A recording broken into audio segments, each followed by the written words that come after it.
Baby man is back. Oh, okay, boys. Oh my gosh, Durant got messed up. This is a 5 out of freaking 5. It is beat making time. Next week is E3 week. My album comes out next week. I have the leopard. This is your boy. All right, ladies and gentlemen of the YouTube citizens, y'all know who this is. This is your boy Dash True Inferno. Back at it with another Pokemon Unite commentary video gameplay for you guys, and boy, oh boy, oh boy, the NBA trades that took on like in the last few days before the trade deadline, which was sometime last week Thursday to be honest, to be exact rather, were crazy. This was like the most craziest sequences of trades that I have ever seen in my life. There might have been others in the past, but I have to say this is the one at the very least in recent memory. So let's not waste your time because we got a lot to talk about. So what I'm going to do is basically go over every single trade that went in, like basically explain, you know, the details behind each trade in a short summary. But then there's going to be 3 that I'm really going to be focusing on. So let's get things started. We ain't going to go back to January the 5th or January 23rd. Let's start off with the main one, the one that broke this all down first. February 6th. So basically, the Dallas Mavericks received Kyrie, Irving, and Marquise Morris, and they got rid of Spencer Dinwiddie, Dorian Finney-Smith, a first-round pick from the 2029 draft, and 2 future second-round picks, which is crazy. Then the next day, the Heat traded Durant and a 2028 second-round pick to the Spurs to get cash consideration. That same day, the Sacramento Kings got Kelsey Edwards and cash considerations after they traded draft rights to David Michienu, how you pronounce his last name, to the Brooklyn Nets. So the Nets was busy.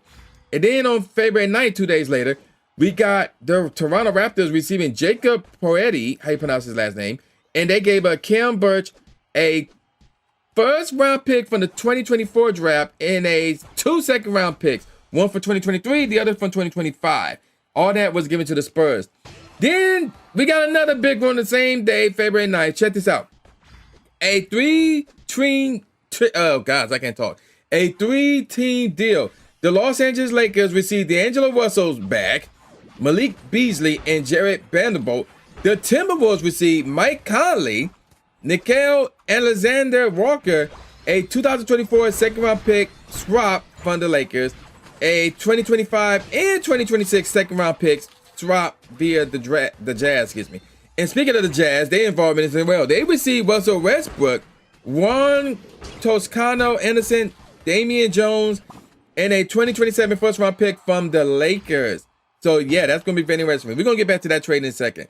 Then the Denver Nuggets, they took part in a 4-trade deal where they received Thomas Bryant. This happened February 9th as well. The Lakers received Mo Bamba, Devon Reed, and a second-round pick. The Clippers received Bones Highland, and the Magic received, check this out, Patrick Beverly, 2024 second-round pick from Denver, and cash consideration from the Lakers. Also on the same day, the Hawks received Bruno Fernando and Garrison Matthews as they traded Justin Holiday, Frank Kaminsky, a second-round pick from the 24 and 25 draft. Now, the 2025 second-round pick originally came from Oklahoma City, and that all went to the Houston Rockets. Moving on, the same day, the Phoenix Suns received Darius Baisley, and they traded Dario Saric, 2029 second-round pick, and cash consideration to the Oklahoma City Thunder. And then, this is the one I'm really happy about. The Detroit Pistons, my squad, received James Wiseman, and the Warriors received Gary Payton Jr., or the second, back, and 3 conditional second round picks from Atlanta. Speaking of which, they will receive Sadiq Bey, and the Trailblazers will receive Kevin Knox, and 5 future second-round picks. So this was a huge 4-team deal that saw James Wiseman go from Golden State to my Detroit Pistons. Moving on, the same day, February 9th, the Pelicans will receive Josh Richardson as they gave up Devontae Graham a 2024, 2026, 2028, and 2029 all second-round picks going to the San Antonio Spurs.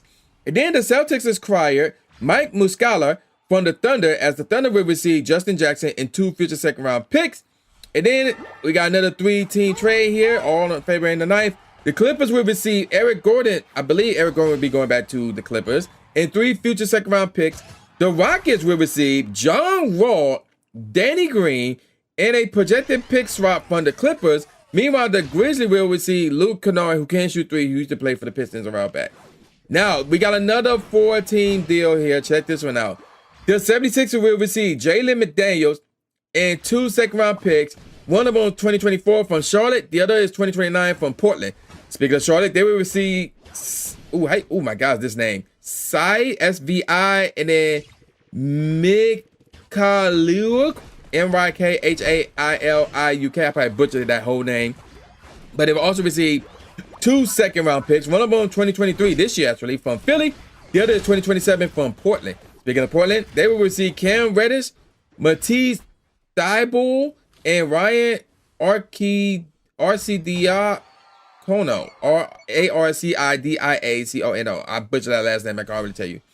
And a 2023 first-round pick from New York. And New York, by the way, will receive the Knicks, obviously, will receive Josh Hart. And that's it. Moving on. The Clippers will get Mason Plumlee as they sent off Reggie Jackson in the 2028 second-round pick to the Charlotte Hornets. That was done on February 10th, by the way. So that 14 deal that I talked about involving the Sixers, that was the last thing done on the 9th. Now we're moving on to the 10th. Oh, my gosh. And then here's the big one. The Phoenix Suns receive Kevin Durant and T.J. Warren. The Nets will receive Mikal Bridges, Cameron Johnson, Juan Pablo Varlet, and oh my gosh, look at all of these picks. The 2023, look, they can receive 5 first-round picks, and all of them came from Phoenix. One of them this year, another one in 2025, another one in 2027, another one in 2028, which was a pick swap, by the way, and another one in 2029. All those came from Phoenix. And then they will also receive 2 second-round picks from Milwaukee. One of them would be in 2028. The other one is in 2029. Speaking of Milwaukee, they will receive Jay Crowder. The Pacers will receive George Hill. So I believe he's going back to them. Serge Ibaka, Jordan Nwora, N-W-O-R-A, how you pronounce that name. 3 future second-round picks, all from Milwaukee, and cash considerations from Brooklyn. But let's get all the way back to the Denver Nuggets trade, where they got Kyrie, Irving, and Markieff Morris, and they pairing them up with basically Luka. So let's be real here.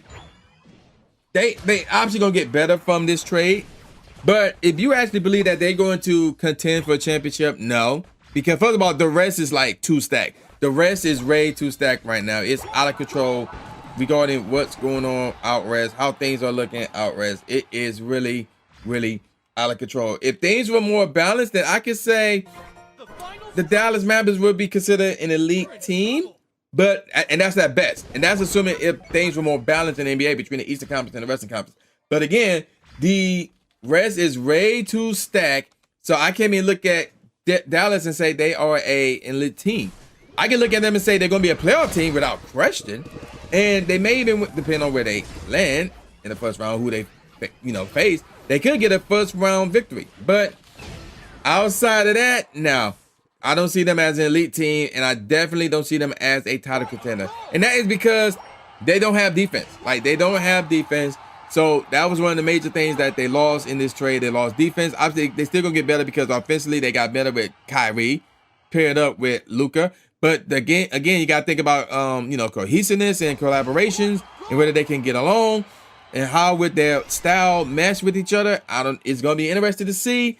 And they're going to have to figure it out. I don't think they're going to be able to figure it out this year. They may have to figure it out next year to the point where, yeah, they may be an elite team at best. And that's it. Because, again, without defense, you ain't winning championships. That's pretty much how it is. And the funny thing is, Kyrie originally wanted to go to L.A., but Brooklyn was like, nah, bro, you screwed us way too many times by not showing up, by not, getting the vaccine, by purposely missing games because you were out partying and breaking the whole COVID regulations and stuff like that, blah, blah, blah. No, you're not getting what you want. Instead, we're going to send you somewhere else, and that somewhere else just so happen to be Dallas. So, what do I see from Dallas this year? Again, I see them making the playoffs. Right now, they currently got the 6th best record in the West, even though they're half a game behind the 5th-seeded Clippers and a full game behind the 4th-seeded Phoenix Suns and 2 games behind the 3rd-seeded Sacramento Kings. So anything can happen. Like, Do we really expect the Kings to stay up there? I don't know, because this is new territory for them. So who knows? But ultimately, I see them getting bounced out in the first round. I can see them winning a first round match, but if I had to predict right now, I got them going home in the first round. I got them not advancing in the playoffs. If they drop, because they're only a half game ahead of New Orleans Pelicans, who was once upon a time had the best record in the Reds, and then they free fall like severely, probably because of Zion being injured. But nevertheless, Dallas are a half game ahead of the 7th seed Dallas Mavericks, who are also not Dallas Mavericks, the New Orleans Pelicans, who are also tied percentage-wise with the Minnesota Timberwolves, who are currently at the 8th spot. So, and they're a game and a half ahead of Golden State, who are currently at the 9th spot, 2 games ahead of Utah, who are currently at the 10th spot. So Dallas could be in the play-in tournament, but even if that was the case, I can still see Dallas winning the play-in tournament and getting a 7 seed, an 8 seed. I can see them hanging on to the 6th seed. I can see them climbing up to get the 5th seed, but that's pretty much it. But because I don't see them getting home field advantage in the first round, I see them going home. So, but I would not be surprised if they were to win their first round match, depending on who they're up against. But ultimately, I see them going home in the first round of the playoffs this year. So there's that. And what will happen after that? Will Kyrie stay with Dallas, or will he take less money to go to the Lakers? And that's going to be very interesting regarding what Kyrie will do. And if he does go to the Lakers, will LeBron keep Kyrie in check, unlike KD? Because KD is not a leader. Let's be honest. KD is not a leader, just like Kyrie is not a leader. And he don't hold his teammates accountable like LeBron does. So that's going to be very interesting to see what happens. Now, let's talk about, speaking of the Lakers, let's talk about them. Right now, they're currently at the 13th seed. They made a lot of moves, and in my opinion, they gotten better. The problem is LeBron was out. He was missing games. But as of me recording this, I am watching the game between the Pelicans and the Lakers, and LeBron is on the court right now as I am currently recording this. So could they make a run and make their way into a play-in tournament? I can see that. Could they win the play-in tournament? I mean, it's funny because one of the teams that I can see getting in the play-in tournament, they're playing against them right now in the New Orleans Pelicans. And if Zion is out throughout this entire time, yeah, I can see them passing the Pelicans. I can see them passing the Timberwolves, who, in my opinion, underachieved, by the way. They are underachieving. Even though they got a winning record and they're currently the 8th seed, I see them, obviously, they're underachieving. And Golden State is underachieving as well, but Steph is injured again. So, and I don't know what the deal with Steph's injury. So, I can see the Lakers passing Golden State as well. And this is especially if Steph ain't back in time.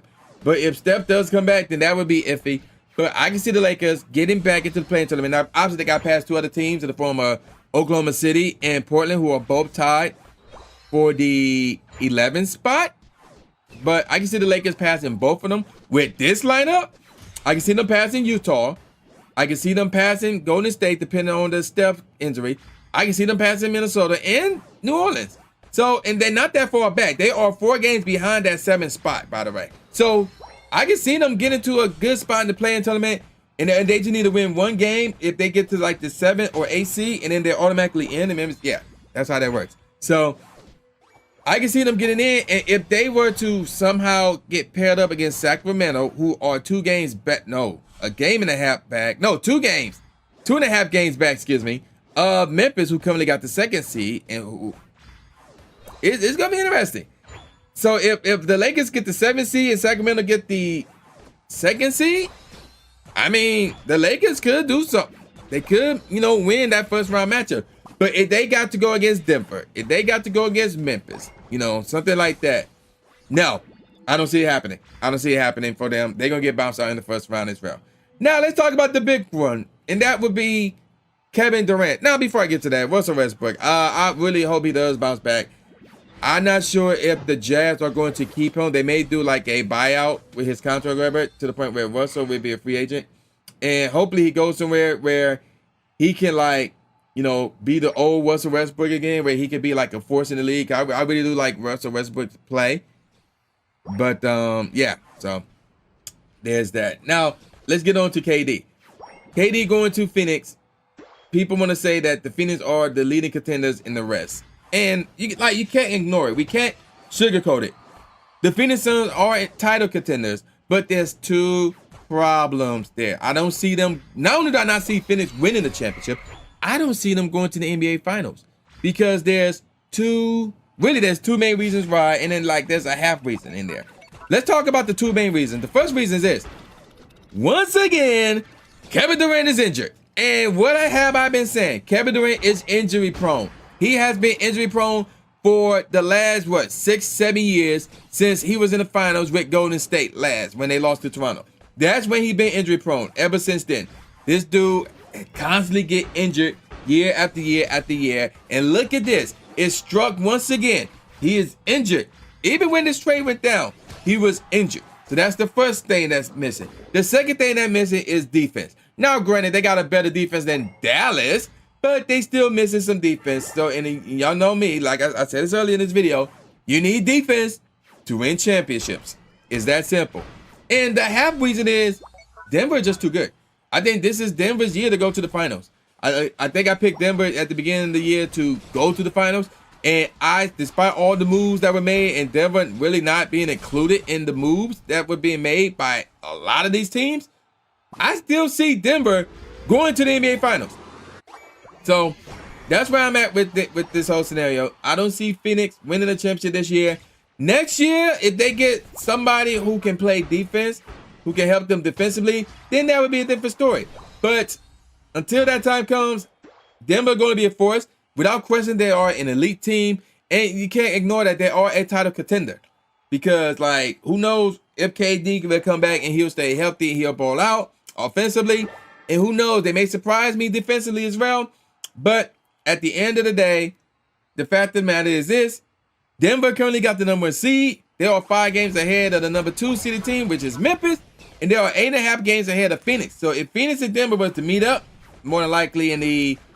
Well, it could meet up in the second round because, you know, the 1-4 matchup. If they win their respective first round games, bam, they're right there in the second round. Or in the conference finals, guess who's going to have home field advantage? Denver. So I don't see Phoenix knocking off Denver. I don't care how good they are offensively. I just don't see it happening. So there you go with that. But let's say KD does win a championship with Phoenix. This, to me, will not make him a top 10 all-time player. I'm still going on the record and saying that. As of right now, he's not my top 10. I'm not sure he's in my top 20. I really need to think about that one. If he were to win a championship, then yeah, there would be a good chance he'll be in my top 20, but not my top 10. So the fact that he left OKC, that was a title contender, to go to the team that beat him in the form of Golden State that was already stacked with the best offensive backcourt in NBA history, with the best shooter of all time, and a top 5 shooter all time. Like, yeah, that messed up his legacy in terms of him being the conversation of the greatest of all time. And then he left that team to go play with Kyrie to try and, like, get his own team, but it didn't work. He is incapable of leading his own team to a championship. He is incapable of doing that. In order for you to be a top 10, you had to be able to do that, in my opinion. And he was unable to do that. So it's just too much against him for me to say he's top 10. He's top 10, or he would be like the greatest of all time, anything like that. There's too much against him to put him in that category. But getting back on topic, despite all these trades that went down, especially in the Western Conference, I still see Denver going to the NBA Finals. Now, whether they were winning all, that's a different story for another day. But at the moment, I still see them going to the NBA Finals.